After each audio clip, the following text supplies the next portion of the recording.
What's up, dudes? Max here, and you can tell it's just about a month away when bombs like this start dropping. Microsoft is finally starting to get competitive in the price market with the next generation Xbox One, and in comparison to the PS4, which has been $399 since it's come out, it turns out the same is going to be happening for the Xbox One system because they are finally dropping the Kinect. Yes, the peripheral that has caused so much controversy from Microsoft and so much bad press, they're finally getting rid of it, and it's going to discount the Xbox One system by $100, making it $399. Now, this is an extremely good thing, mostly because all the insanity that was E3 last year and what Xbox was trying to do with their new system is pretty much gone. The Kinect was kind of like the last thing that folks had to deal with, and you were forced to purchase if you wanted to get your system.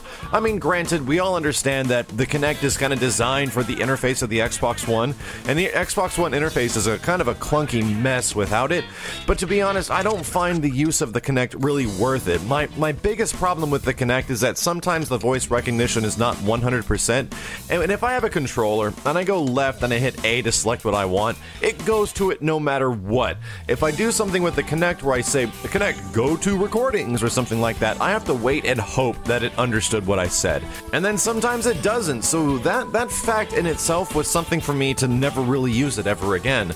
Outside of only a very select limited amount of titles that actually use the Kinect between, Kinect Sports Rivals, Fighters Within, which is only really good for a laugh in about 30 minutes. And that's really about it. There's not much else on the system that I personally found the Kinect to be worthy of, especially for the fact that it bumped the system up an extra $100 freaking dollars. They're also saying that the Kinect might be available or is going to be available separately, and they don't know what the price might be. It might be around $100, but a lot of people are presuming it's going to go up to $129. This isn't a news story about the Xbox One and the Kinect specifically. It's a news story that, oh my god, Microsoft is finally listening to people. And it's one of the better things that Phil Spencer, as he's become the new lead of Xbox games development over at Microsoft, seems to be actually doing the service a really good job, because things like Hulu and Netflix were locked behind a paywall before with Xbox Live Gold, and that stuff is completely gone now. They're finally giving people back the things that they need to be given back, and in my opinion, I think Microsoft is doing really well. All things considered, the Xbox One is selling better than Xboxes before, but it is kind of getting murdered by the PS4 and how good the PS4 is doing. I think Microsoft, and especially Phil Spencer, realized that we got to start giving people what they want, what they are expecting from the previous generation of systems, and not taking things away from them or force bundling things with it. But I think the best thing that could possibly happen from this, depending on how competitive Sony would like to be, although Sony is still selling systems out the freaking door, like they're still doing pretty damn good, even considering that there hasn't been a price drop or not even that many games, not even like many huge big titles on the PlayStation 4 outside of Second Son.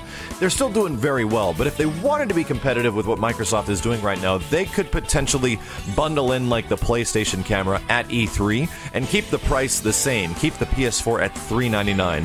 All things considered, what's good about this and what the Microsoft guys were saying was that they wanted to get this news out of the way first, because E3 is coming very soon, and E3 they're planning a lot that is going to focus on the games and the future of games on the Xbox One, which has me excited. Like, that means more stuff for Killer Instinct, that could potentially mean stuff for Sunset Overdrive, and a whole bunch of other stuff that we might not have actually have seen before. And really, it's a perfect time for the PlayStation 4 to do this stuff as well. Now that both these systems are actually going to be finally competitive with each other, the only downside of the Xbox One is that between its interface and features and stuff like that, still is not the equivalent graphical powerhouse next to the PS4. I think this is good news for everyone. It gives people more of a chance to play Killer Instinct, which makes me very happy, and at the same time, it gives the games more of a time to shine other than focusing on a price drop, because price drops are okay. I think that's neat, that's cool. I think the big thing here is the fact that the Kinect was dropped. If the Kinect was still possibly with the system, and there even was a price drop, I wouldn't have considered that as newsworthy as the Kinect being dropped, because they're actually focusing on what people are saying. People are saying that they're not using the Kinect, and I hope they have analytics and data that support this, because literally, I have not plugged that thing in since I got it after the first couple of weeks and we tried out a couple of games. I'm like, this just isn't worth it. There's nothing here that's really for me, and it was an extra $100 that made my Killer Instinct machine cost more. Either way, let me know what you guys think about this news, because this is all stuff that's leading up to E3 at this point. Do you think Sony's going to get more competitive with their system? And I know a lot of you guys are going to ask me why I don't have a PS4 yet, and it's specifically because I'm waiting for that game, like that one freaking game that really makes me want to get the system. And I'm telling you dudes, as soon as I see something on Guilty Gear Xrd, or hopefully get a chance to potentially try it out on either PS3 or PS4, and if the PS4 version is that much better, I am going in so damn hard you have no idea, and will be importing the game from Japan just to beat out its American release date.